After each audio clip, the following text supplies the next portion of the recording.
নতুন পদ্ধতিতে আধার card download কিংবা 2026 সালের নতুন পদ্ধতি ব্যবহার করে আপনি আধার কার্ড কিভাবে ডাউনলোড করবেন এবং লক আনলক করবেন, সম্পূর্ণ প্রসেস এই ভিডিওর মধ্যে রয়েছে।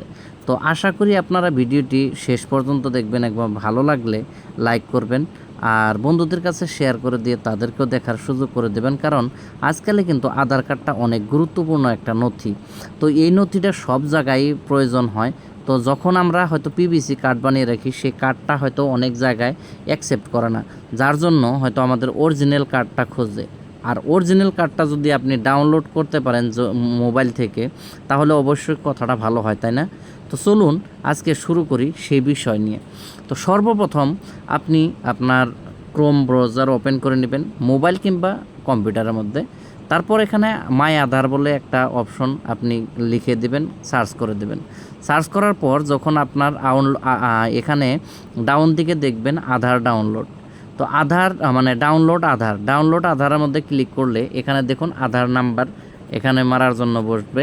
তো এখানে আপনি আপনার আধার কার্ডের যেটা নাম্বার সম্পূর্ণ এই 12টা নাম্বার আপনি ডিজিট বসিয়ে দেবেন। তারপর এখানে ক্যাপচার রয়েছে, এই ক্যাপচারটা দেখে একবারে হুবহুব একইভাবে লেটার যেরকম থাকুক, upper case, lower case, numerical যা কিছু থাকুক, সেই হিসাবে আপনি ক্যাপচারটা বসিয়ে এখানে গেট মধ্যে ওটিপিতে ক্লিক করে দেবেন। তো এটা সাবমিট করার পরে গেট ওটিপিতে সাবমিট করলে আপনার এখানে একটা মোবাইল নম্বরের মধ্যে ওটিপি আসবে, যে মোবাইল নাম্বারটা আপনার আধার কার্ড বানানোর সময় রেজিস্টার ছিল। তো সেই ওটিপিটা এখানে আসার পরে আপনি বসিয়ে দেবেন। আমার এখানে ওটিপিটা আসতে, তো আমি এখানে বসিয়ে দিলাম। তারপর প্রসেস হয়ে একটু লোডিং নেবে, লোডিং হওয়ার পর আপনার ডাউনলোড হয়ে যাবে। তো এই যে উপরের দিকে দেখতেছেন আমার এখানে ডাউনলোড হয়ে গেছে। তো আমি এটা আধার কার্ডটা খুলে নেব। খুলে নেওয়ার পর আপনারা লকটা কিভাবে ফাটাবেন, দেখুন এই যে লক থাকে এটা কিন্তু প্রোটেক্টেড থাকে।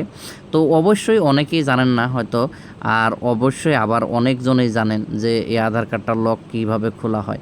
তো আমি বলে দিচ্ছি, এখানে আপনার নামের প্রথম 4টি অক্ষর যদি এমডি থাকে, মোহাম্মদ যেরকম এমডি থাকে, তাহলে আপনি এমডি তারপরে যে নামগুলো থাকবে সর্বোচ্চ মানে 4টি অক্ষর আপনি ক্যাপিটাল লেটারে ইউজ করবেন।